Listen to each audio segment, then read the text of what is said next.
Hello students, this is the fourth video of Socialism in Europe and Russian Revolution.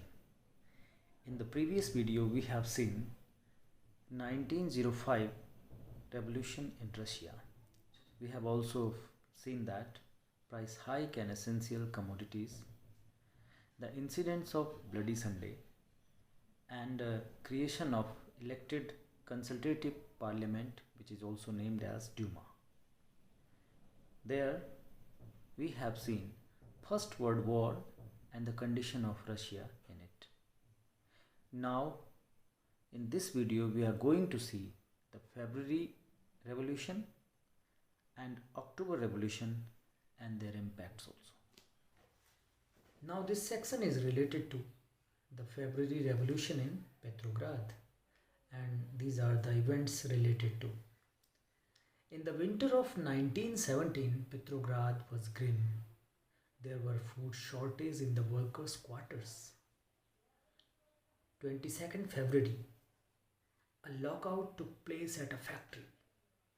Workers of 50 other factories joined in sympathy. Women also led and participated in the strike.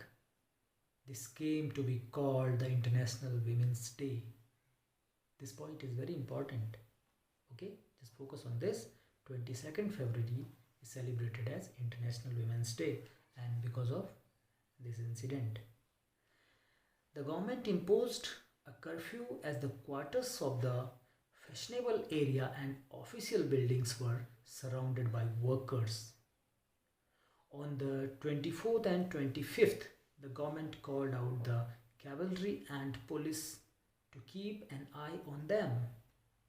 On 25th February, the government suspended the Duma and politicians spoke against this measure. The people were out with force once again. On 27th, the police headquarters were ransacked. Cavalry was called out again, however it refused to fire on demonstrators.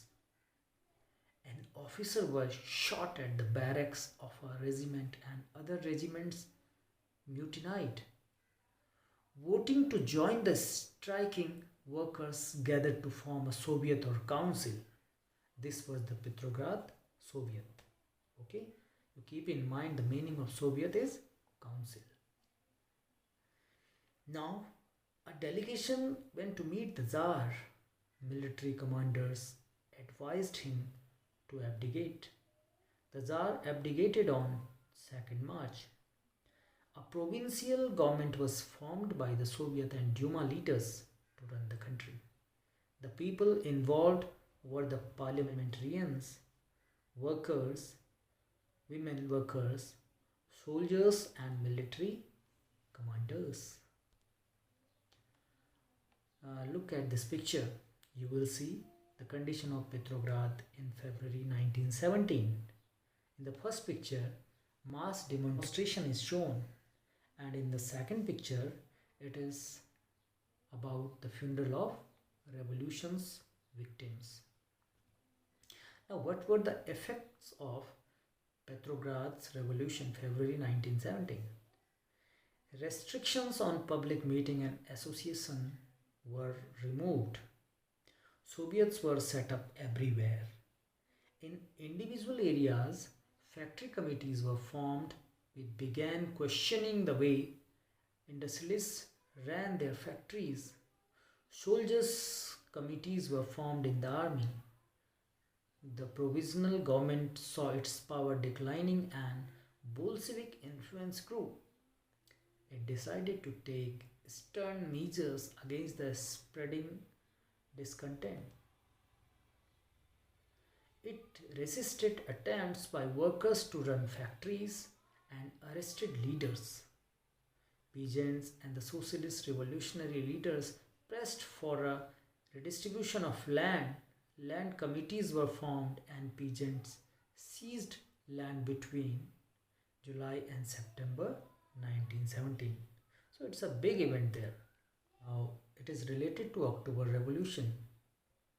On 16th October 1917, Lenin persuaded the Petrograd Soviet and Bolshevik party to agree to a socialist seizure of power.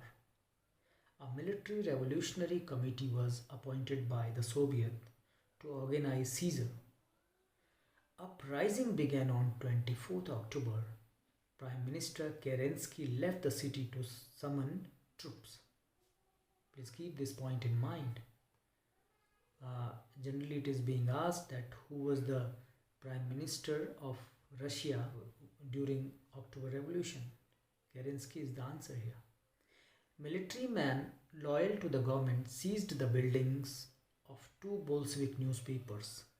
Pro-government troops were sent to take over telephone and telegraph offices and protect the Winter Palace. Now this picture is showing the events of October Revolution. In the first picture, Lenin at Red Square addressing the people, and in the second picture, revolutionaries are near to the Winter Palace there. In response, Military Revolutionary Committee ordered to seize government offices and arrest the ministers.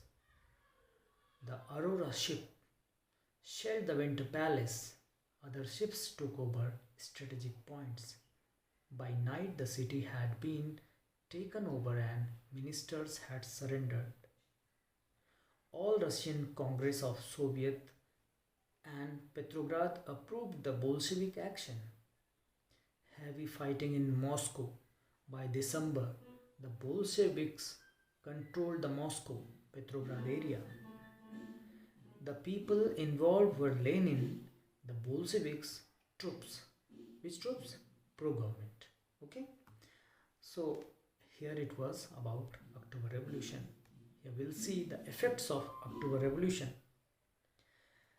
Most industry and banks were nationalized in November 1917. Land was declared social property and peasants were allowed to seize the land of the nobility. Use of old aristocratic titles was banned. New uniform was designed for the army and officials. Russia became a one-party state. Trade unions were kept under party control. A process of centralized planning was introduced. This led to economic growth. Industrial production increased. An extended schooling system developed there and collectivization of farms started. So these were the reforms took place after October Revolution there.